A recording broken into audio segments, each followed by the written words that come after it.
If you're watching this right now, I need you to do one thing. Check your mailbox. Because if you lived here, that's where the nightmare began. This isn't a ghost story. It's not a campfire legend. This is a true case, pulled straight from police reports and family testimonies. A case so disturbing that neighbors still whisper about it, and no one in town feels safe anymore. Welcome to 657 Boulevard, the house they now call the Watcher's home. In 2014, Derek and Maria Broaddus thought they had found their dream house. A 6-bedroom mansion in Westfield, New Jersey. Quiet neighborhood, white picket fences, the kind of place you'd imagine raising kids safely. But just days after closing the deal, something arrived in the mail. It wasn't a welcome letter.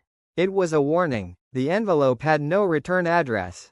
The handwriting was jagged, old-fashioned, and the message inside would haunt them forever. Dearest new neighbor at 657 Boulevard, allow me to welcome you to the neighborhood. Do you know the history of the house? Do you know what lies within the walls? I am the Watcher. My family has been watching 657 Boulevard for decades. And now, it is my turn. From that day forward, the nightmare began. More letters arrived, each one more detailed, more terrifying than the last. The Watcher knew things no one else should have known. The names of their children, their ages, even the exact rooms they played in. He wrote about watching them from the windows. He wrote about being put in charge of observing the house. And worst of all, he asked if the children were the kind of young blood the house needed. Imagine moving into your dream home, only to discover it's a cage. Every curtain felt like it hid eyes. Every creak of the house felt like footsteps. And somewhere in the dark, someone was watching. The Broaddus family went to the police. They set up security cameras. They even hired private investigators. But the Watcher kept writing. He described seeing workers moving furniture. He complained about changes to the house, as if he believed it belonged to him. One letter read, "You don't want to make 657 Boulevard unhappy." Suspicions turned to neighbors. Everyone looked guilty. An elderly couple who had lived nearby for decades. A strange recluse who walked the streets late at night. Even the family across the street, who seemed just a little too curious about the Broaddus' renovations. But every lead collapsed. No fingerprints. No DNA. No one caught on camera.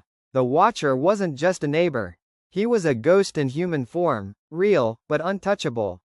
The letters never stopped. Each one drove the family deeper into paranoia. The children were never allowed in the yard. The curtains stayed closed. And soon, Derek and Maria realized the truth. They couldn't live here. The house was their dream, but it had turned into a nightmare with walls. They tried to sell it. But who would buy a home where every shadow felt like a threat? Who would move their family into a place where someone promised they'd be watching forever? Eventually, the Broadduses sold it at a massive loss. They never found the Watcher. The case remains unsolved. But here's the detail that still chills people in Westfield today. The letters didn't stop with the Broadduses.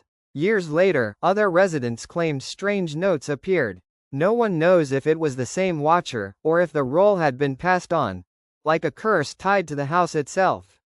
So if you ever find yourself in Westfield, New Jersey, don't slow down when you drive past 657 Boulevard. Don't look at the windows. Don't stop to stare, because someone might be staring back.